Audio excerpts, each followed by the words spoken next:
Perkenalkan, saya Siti Aisyah dari Fakultas Ekonomi Bisnis jurusan Manajemen.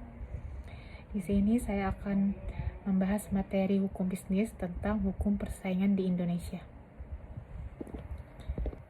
Baiklah, di sini saya akan menjelaskan pengertian dan arti penting hukum persaingan usaha. Hukum persaingan usaha dapat diartikan sebagai hukum yang mengatur segala sesuatu yang berkaitan dengan persaingan usaha. Hukum dibutuhkan untuk mengatur kehidupan masyarakat dalam segala aspeknya dan berperan dalam pembangunan ekonomi, terutama dalam upaya pencapaian efisiensi ekonomi untuk mewujudkan kesejahteraan sosial.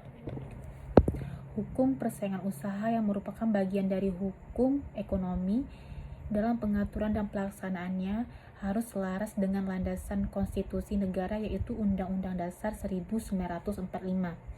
Khususnya pasal 33 ayat 4 yang menyatakan perekonomian nasional diselenggarakan berdasar atas demokrasi ekonomi dengan prinsip kebersamaan, efisiensi, berkeadilan, berkelanjutan, berwawasan lingkungan, kemandirian, serta dengan menjaga keseimbangan, kemajuan, dan kesatuan ekonomi nasional. Persaingan usaha sebenarnya merupakan urusan antar pelaku usaha di mana pemerintah tidak perlu ikut campur. Namun, untuk dapat terciptanya aturan main dalam persaingan usaha, maka pemerintah perlu campur tangan untuk melindungi konsumen. Hal ini dilakukan untuk menghindari terjadinya kolusi atau persekongkolan antar pelaku bisnis yang akan menjadikan inefisiensi ekonomi, sehingga akhirnya masyarakatlah yang akan menanggung beban, yaitu tersedianya dana dalam jumlah yang lebih kecil dari yang seharusnya, atau membeli barang atau jasa dengan harga lebih mahal dan kualitas yang kurang memadai. Persaingan usaha memberikan motivasi kepada para pengusaha untuk menghasilkan barang dengan mutu yang sebaik mungkin, dengan biaya yang sekecil mungkin, dengan tujuan agar perusahaan dapat laba dan tetap eksis. Persaingan usaha mencakup pengertian sejumlah besar penjual dan pembeli yang bekerja tanpa bergantung satu sama lain dalam proses yang sama, dan adanya kebebasan bagi penjual dan pembeli untuk memasuki atau meninggalkan pasar. Perangkat hukum yang dapat mengakses persaingan yang sehat dan mencegah terjadinya persaingan tidak sehat diperlukan keberadaannya. Perangkat hukum ini dapat menjadi sarana bagi pencapaian demokrasi ekonomi di Indonesia. Hal ini dapat memberikan peluang usaha yang sama bagi semua pelaku bisnis untuk berpartisipasi dalam proses produksi barang maupun jasa dalam iklim usaha yang sehat, efektif, dan efisien, serta dapat mendorong adanya pertumbuhan ekonomi pasar yang kondusif. Suatu undang-undang persaingan usaha atau larangan praktik monopoli dan persaingan usaha tidak sehat merupakan kelengkapan hukum yang diperlukan dalam suatu perekonomian yang menganut mekanisme pasar. Di satu pihak, undang-undang ini diperlukan untuk menjamin agar kebebasan bersaing dalam perekonomian dapat berlangsung tanpa hambatan, dan di lain pihak juga berfungsi sebagai rambu-rambu untuk memagari agar tidak terjadi praktik-praktik ekonomi yang tidak sehat. Persaingan usaha yang dilakukan secara negatif atau sering diistilahkan sebagai persaingan tidak sehat akan berakibat pada hal-hal sebagai berikut. Yang pertama, matinya atau berkurangnya persaingan antar pelaku usaha. Yang kedua, timbulnya praktik monopoli di mana pasar hanya dikuasai oleh pelaku usaha tersebut. Yang ketiga, bahkan kecenderungan pelaku usaha untuk mengeksploitasi konsumen dengan cara menjual barang yang mahal tanpa kualitas yang memadai. Selanjutnya, saya akan menjelaskan asas dan tujuan hukum persaingan usaha.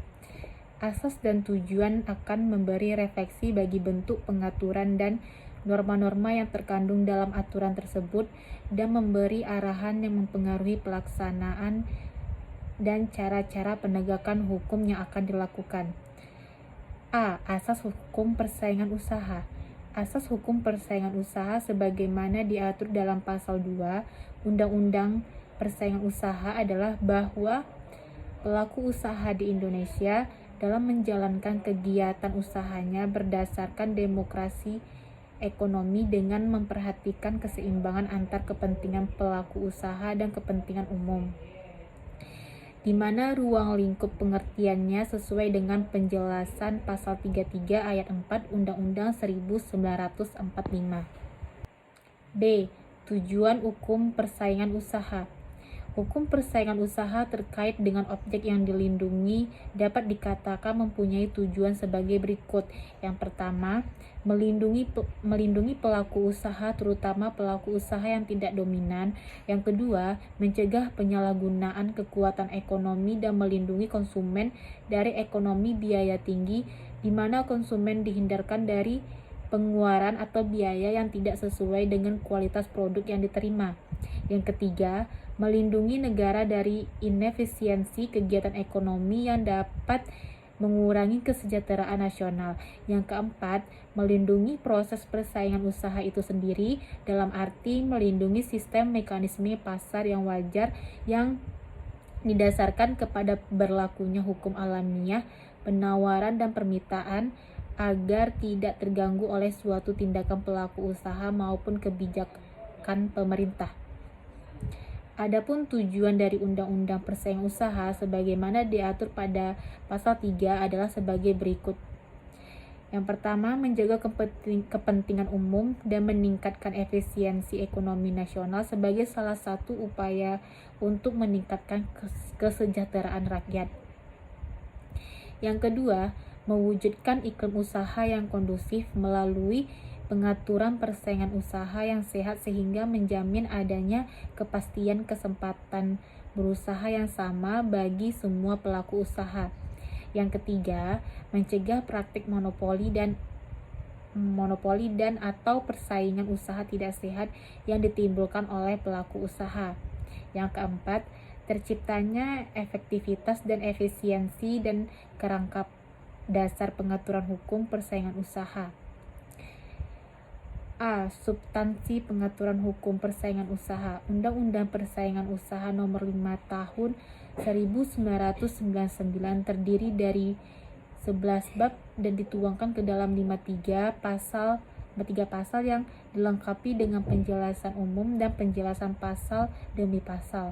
Dalam penjelasan umum, Undang-Undang Persaingan Usaha tersebut mengandung 6 bagian pengaturan, yaitu perjanjian yang dilarang, kegiatan yang dilarang, posisi dominan, Komisi Pengawas Persaingan Usaha atau KPPU, dan penegakan hukum dan ketentuan.